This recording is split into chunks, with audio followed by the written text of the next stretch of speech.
SLK super league Kerala കുറച്ച് ദിവസമായിട്ട് Instagram തുറന്നാലും ഏത് സോഷ്യൽ മീഡിയ പ്ലാറ്റ്ഫോം എടുത്താലും ഒക്കെ SLKയുടെ വീഡിയോസ് മാത്രമേ ഉള്ളൂ. സോഷ്യൽ മീഡിയ ഭരിച്ചുകൊണ്ടിരിക്കുകയാണ് SLKയുടെ. അത് കളിയൊന്നുമല്ല കേട്ടോ, ഗ്രൗണ്ടും കളിയും അല്ലെങ്കിൽ ഗോളും സാധനമൊന്നും അല്ല, ഗാലറിയാണ് കാണുന്നത്. ഗാലറി എന്താ പറയാ, ഈ യൂറോപ്യൻ ഫുട്ബോളിലൊക്കെ കാണുന്നത് പോലത്തെ ഗാലറി, തിങ്ങി നിറഞ്ഞ ഗാലറി, ഫിൽഡ് ആയിട്ടുള്ള ഗാലറി. സത്യം പറഞ്ഞാൽ ഭയങ്കര സന്തോഷമുണ്ട്. ഇപ്പോ എന്നെ സംബന്ധിച്ച് പറയുകയാണെങ്കിൽ നമ്മൾ ISL ഇങ്ങനെ ഫോളോ ചെയ്യുന്ന സമയത്ത് ISL ഫോളോ ചെയ്യുന്ന നമുക്കറിയാലോ, ബ്ലാസ്റ്റേഴ്സിന്റെ മത്സരം നമ്മൾ എല്ലാ മത്സരങ്ങളും സ്റ്റേഡിയത്തിൽ പോയാണ് കാണാറുള്ളത്. ഇപ്പോൾ ബ്ലാസ്റ്റേഴ്സിനെ സംബന്ധിച്ച് കൊച്ചി ഇന്റർനാഷണൽ സ്റ്റേഡിയം എന്ന് പറയുന്നത് ഭയങ്കര വലിയൊരു സ്റ്റേഡിയമാണ്. 3 തട്ടൊക്കെ ഉണ്ട്. നമുക്ക് എങ്ങനെ വരും 80,000 85,000 ആളുകളൊക്കെ കയറിയ സമയം വരെ ഉണ്ട്. അപ്പൊ അത്രയും വലിയ സ്റ്റേഡിയം. അപ്പൊ ഈ ചില സമയങ്ങളിൽ സ്റ്റേഡിയം ഫില്ലാവാതെ ഒക്കെ ഇരിക്കുന്ന സാഹചര്യങ്ങൾ വരാറുണ്ട്. അപ്പോൾ മഞ്ഞപ്പട സ്റ്റാൻഡ് എപ്പോഴും ഫില്ലായിരിക്കും. പക്ഷെ എന്നിരുന്നാലും ബാക്കി എല്ലാ സ്ഥലങ്ങളും ഒഴിഞ്ഞാൽ കിടക്കുമ്പോൾ നമുക്ക് ഭയങ്കര ഒരു അരോചകത്വം ഫീൽ ചെയ്യും. അപ്പം അന്നൊക്കെ നമ്മൾ ചർച്ച ചെയ്യുന്ന കാര്യമുണ്ട്, എന്താ ആരും കളി കാണാൻ വരാത്തെ. ഇപ്പം ആളുകളുടെ ഫുട്ബോൾ കൾച്ചറിനെ പറ്റി തന്നെ നമ്മൾ പലതവണ സംസാരിച്ചിട്ടുണ്ട്. കാരണം കളികൾ നിരന്തരമായി തോൽക്കുകയോ ഒക്കെ ചെയ്യുകയാണെങ്കിൽ പിന്നീട് ആളുകൾ കളി കാണാൻ വരാത്ത ഒരു പ്രവണത, ഇതൊക്കെ നമ്മുടെ ഫുട്ബോൾ കൾച്ചറിന്റെ ഭാഗമാണ്. നമ്മൾ ആ ഒരു കൾച്ചറിലേക്ക് എത്തിയിട്ടില്ല എന്നൊക്കെ പറഞ്ഞിട്ട് നമ്മൾ പല രീതിയിലുള്ള ചർച്ചകൾ നമ്മുടെ ചാനലിൽ സംസാരിച്ചിട്ടുണ്ട്, മറ്റു ചാനലുകൾ സംസാരിക്കുന്നത് ഞാൻ കേട്ടിട്ടുണ്ട്. അപ്പോൾ പക്ഷേ ശരിക്കും പറഞ്ഞാൽ അത് ISLന്റെ പ്രോബ്ലം തന്നെയാണെന്ന് നമുക്ക് പറയേണ്ടി വരും. കാരണം ISLന്റെ മാർക്കറ്റിംഗ് രീതികളും അല്ലെങ്കിൽ ISL ഇപ്പോൾ ഫുട്ബോളിനെ വളർത്തേണ്ട രീതികളും ഒക്കെ മാറ്റേണ്ടിയിരിക്കുന്നു എന്നുള്ളതാണ് SLKയിലൂടെ നമുക്ക് കാണാൻ കഴിയുന്നത്. SLK എങ്ങനെയാണ് മാർക്കറ്റ് ചെയ്തത് എന്ന് നമ്മളൊന്ന് നോക്ക്, അപ്പോൾ നമുക്ക് മനസ്സിലാവും. ശരിക്കും SLKയെ ISL കണ്ടുപഠിക്കണം എന്ന് തന്നെ ഞാൻ പറയും. ശരിയാണ്, ISL നമ്മുടെ ടയർ 1, അതായത് നമ്മുടെ ഫസ്റ്റ് മേജർ ലീഗാണ്. പക്ഷെ എന്നാൽ കൂടി SLKയെ കണ്ട് പഠിക്കേണ്ടതായിട്ടുണ്ട്. SLK മാനേജ്മെന്റ് അവർ വേണ്ട രീതിക്ക് ഈ ലീഗിനെ പ്രൊമോട്ട് ചെയ്യുന്നുണ്ട്, വേണ്ട രീതിക്ക് ഈ ലീഗിനെ അവർ എന്താ പറയാ ബിസിനസ് ചെയ്യുന്നുണ്ട് എന്നുള്ളത് തന്നെയാണ്. അപ്പോൾ ഓരോ ഫ്രാഞ്ചൈസിയുടെ ഓണേഴ്സിനെ വെച്ചിട്ട് തന്നെ അവർ എന്തൊക്കെ കാര്യങ്ങൾ ചെയ്യുന്നു, ആളുകളിലേക്ക് SLKയുടെ ഒരു എന്താ പറയാ ആരവം എത്തിക്കാനായിട്ട് അവർ പല ടൈപ്പ് ഓഫ് സ്ട്രാറ്റജികൾ പ്ലാൻ ചെയ്തിരുന്നു. അതൊക്കെ ഭയങ്കര വിജയകരമായിട്ട് തന്നെ മുമ്പോട്ട് പോകുന്നു എന്നുള്ളതാണ്. അപ്പം കേരളത്തിന് ആ ഒരു ഫുട്ബോൾ കൾച്ചർ ഉണ്ട് എന്നുള്ളതാണ്. ഇപ്പം ബ്ലാസ്റ്റേഴ്സിനെ സംബന്ധിച്ച് പറയുമ്പോൾ കേരളം മുഴുവൻ ഫാൻസ് ഉണ്ട്. SLKയിൽ കളിക്കുന്ന ടീമുകളെ പോലെ അല്ല. SLK എന്ന് പറയുമ്പോഴത്തേക്ക് ഓരോ ചെറിയ ചെറിയ പാർട്ട് നമ്മൾ വേണമെങ്കിൽ നമ്മൾ ഓരോ ജില്ല ബേസിൽ ടീമുണ്ട് എന്ന് തന്നെ വേണമെങ്കിൽ പറയാം. അപ്പൊ എന്നാലും എല്ലാ ജില്ലയിലും വലിയ 6 ടീമാണുള്ളത്.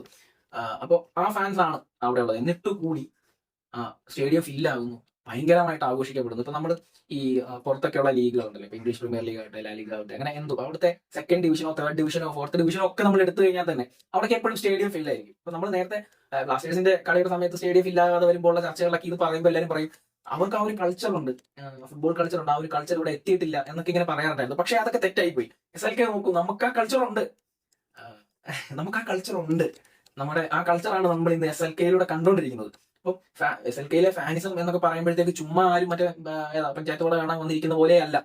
നമ്മൾ കാണുന്നില്ലേ, സോഷ്യൽ മീഡിയയിലൂടെ നമ്മൾ കാണുന്നുണ്ട്. അതായത് പക്ക പ്രീമിയർ ലീഗിലൊക്കെ അല്ലെങ്കിൽ പുറത്തെ യൂറോപ്യൻ ലീഗുകളിലൊക്കെ എങ്ങനെയാണ് ഫാൻസ് മാച്ച് ഡേ സെലിബ്രേറ്റ് ചെയ്യുന്നത് അതേപടിയാണ് അവർ ചെയ്യുന്നത്. ടീം ബസ് വരുമ്പോൾ ഉള്ള പരിപാടി, ഫ്ലയർ, ടീമിനെ എന്താ ഇവര് വെൽക്കം ചെയ്യുന്നു, അല്ലെങ്കിൽ ഒപ്പോണന്റ് വരുമ്പോഴത്തേക്ക് അവരെ ഹരാസ് ചെയ്യുന്നു, അങ്ങനെയുള്ള പരിപാടി. വരുമ്പോഴേ അവരെ പേടിപ്പിക്കുന്നു, അവരെ ചാൻഡിങ് ഒക്കെ വേറെ ലെവല്. അതേപോലെ ഫാൻസ് തമ്മിൽ ക്ലാഷ്, ഇതൊക്കെ ഒരു ക്വാളിറ്റി ഫാൻസ് ബേസിന്റെ പ്രത്യേകതകളാണ് ഇതൊക്കെ. നമ്മൾ അത് വഴക്കാണ്, പ്രശ്നമാണ്, അങ്ങനൊന്നും അല്ല, ഇതാണ് സ്പോർട്സ് കണ്ടിട്ട് ഇങ്ങനെയൊക്കെ സംസാരിക്കുന്ന ആളുകളുണ്ട്, ഫുട്ബോളിനെ പറ്റി പ്രത്യേകിച്ചൊന്നും അറിയാത്തത് കൊണ്ടാണ്. പക്ഷെ ഇതാണ് യഥാർത്ഥ ഫാനിസം. കഴിഞ്ഞ കുറച്ച് ദിവസങ്ങളായിട്ട് കാണുന്നത് എന്താ പറയാ ഭയങ്കര ഫാൻസ് ഫൈറ്റും തമ്മിൽ വെല്ലുവിളി. ശരിക്കുമുള്ള ഫുട്ബോൾ ഫാൻസ് എന്ന് പറഞ്ഞ ഇതാണ്. ശരിക്കും നമ്മൾ SLKയിലൂടെ നമുക്ക് മനസ്സിലാകുന്നത് ലോകോത്തര നിലവാരത്തിലുള്ള ഫാൻ ബേസ് നമ്മുടെ കേരളത്തിലുണ്ട് എന്നുള്ളതാണ്. സോ എന്നെ സംബന്ധിച്ച് എന്റെ വീട് ആലപ്പുഴയാണ്. SLKയിൽ എനിക്കൊരു ടീം ഇതുവരെ വന്നിട്ടില്ല. ആലപ്പുഴയിലെ ടീം വന്നായിരുന്നെങ്കിൽ കൊള്ളാമായിരുന്നു. പിന്നെ നമ്മൾ 2014 മുതൽ ഒരു കേരള ബ്ലാസ്റ്റേഴ്സ് ആരാധകനാണ്. ISL ആണ് നമ്മൾ ഫോളോ ചെയ്തുകൊണ്ടിരിക്കുന്നത്. അപ്പോൾ ഈ ISL ഒക്കെ നടക്കുമോ അറിയില്ല. നമുക്ക് ISL ഒക്കെ നിർത്തിയിട്ട് നമുക്ക് SLK വന്ന് കളിച്ചാലും അങ്ങനെയൊക്കെ നടക്കുമോ എനിക്കറിയില്ല.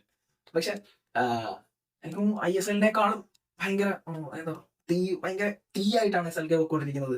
ശരിക്കും സ്വന്തം ഒരു ടീം ഇവിടെ ഉണ്ടായിരുന്നെങ്കിൽ എന്ന് ആഗ്രഹിച്ചിട്ടുണ്ട്. ഞാൻ ഇതുവരെ SLK ഒരു മത്സരം പോലും സ്റ്റേഡിയത്തിൽ പോയി കണ്ടിട്ടില്ല, കാണാൻ പറ്റിയിട്ടില്ല. കാരണം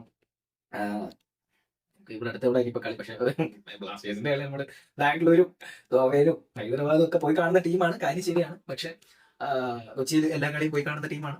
പക്ഷേ SLK ഒരു മത്സരം പോലും ഇതുവരെ കാണാൻ കഴിഞ്ഞിട്ടില്ല. ഞാൻ എൻ്റെ കൂടെ സ്ഥിരം ട്രാവൽ ചെയ്യാറുള്ള എൻ്റെ ഫ്രണ്ട് ഉണ്ട്. ഞങ്ങൾ കളി കാണാൻ പോകുന്നു. അപ്പോൾ അവരോട് ഇങ്ങനെ പറഞ്ഞു, നമുക്ക് SLK കാണാൻ പോകണ്ടേ എന്നൊക്കെ ചോദിച്ചിട്ടുണ്ടായിരുന്നു. അപ്പോൾ അതൊരു പ്ലാനായിട്ട് ഇങ്ങനെ കിടപ്പുണ്ട്.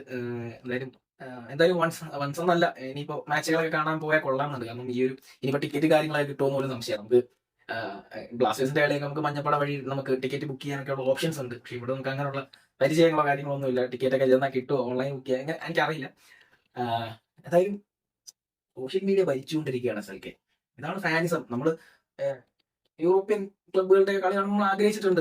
നമ്മുടെ ISL ഒക്കെ ഇങ്ങനെ ആയിരുന്നെങ്കിൽ, ഓരോ ക്ലബ്ബുകൾ ഇങ്ങനെ ആയിരുന്നെങ്കിൽ, ഫാൻസ് ഇങ്ങനെ ആയിരുന്നെങ്കിൽ എന്നൊക്കെ ആഗ്രഹിച്ചിട്ടുണ്ട്. നമ്മൾ ISL പോലും വളരെ ചുരുക്കം ടീമുകൾക്ക് മാത്രമേ ഉള്ളൂ ഈ പറയുന്ന പോലെ നല്ലൊരു ഫാൻ ബേസ് എന്നൊക്കെ പറയുന്നത്. ഇപ്പൊ നമ്മുടെ പഴയ ഹൈദരാബാദ് FC സംബന്ധിച്ചൊക്കെ പറയുകയാണെങ്കിൽ, ഞാൻ ഹൈദരാബാദൊക്കെ കുറെ കാലം ഉണ്ടായിരുന്നു. അപ്പൊ ആ സമയത്തൊക്കെ ഹൈദരാബാദ് FC ക്കുന്ന ഫാൻസേ ഇല്ല. നമുക്ക് വേണമെങ്കിൽ അവിടെ ചെന്ന് കഴിഞ്ഞാൽ ഫ്രീ ആയിട്ടൊക്കെ കയറി കളി കാണും എന്ന് പറയുന്ന പോലത്തെ അവസ്ഥയായിരുന്നു. അപ്പൊ അവിടെ ഒരു ഫാൻ സ്പേസോ പരിപാടി അങ്ങനെ ഒന്നും ഇല്ലാത്തത്, ഒരു രീതിയിലുള്ള ലാഭകരം അല്ലാത്തതുകൊണ്ടാണ് ഇപ്പം ഹൈദരാബാദ് FC ഒക്കെ സ്ഥലം മാറി ഡൽഹിയിലേക്ക് മാറിയിരിക്കുന്നു. അതേപോലെ പല ക്ലബ്ബുകളുടെ കേസത്തിൽ ഇവിടെ ആകെ ഒരു ക്വാളിറ്റി ഫാൻ ബേസുകൾ ഉള്ളത് ഈസ്റ്റ് ബംഗാൾ അല്ലെങ്കിൽ മോഹൻ ബഗാൻ, കേരള ബ്ലാസ്റ്റേഴ്സ് അല്ലെങ്കിൽ വെസ്റ്റ് ബംഗളൂർ, നമ്മുടെ ബാംഗ്ലൂർ FC യുടെ ഫാൻസ്, ഇങ്ങനെയൊക്കെയാണ്. ബാക്കി എല്ലാവരുടെയും ഫാൻസ് ബേസ് ഒക്കെ എത്രത്തോളം കൾച്ചറിലാണ്, ആ ഒരു പക്ക കൾച്ചറിലാണ് പോകുന്നതെന്ന് നമുക്കറിയില്ല. കാരണം അത്ര വലിയ സംഭവമൊന്നും ഇല്ല. പിന്നെ ചെന്നൈയിൻ FC യുടെ കുറച്ച് ഫാൻസും പരിപാടിയൊക്കെ ഉണ്ട്. പക്ഷെ ഇതുപോലെ എന്തായാലും ഇല്ല.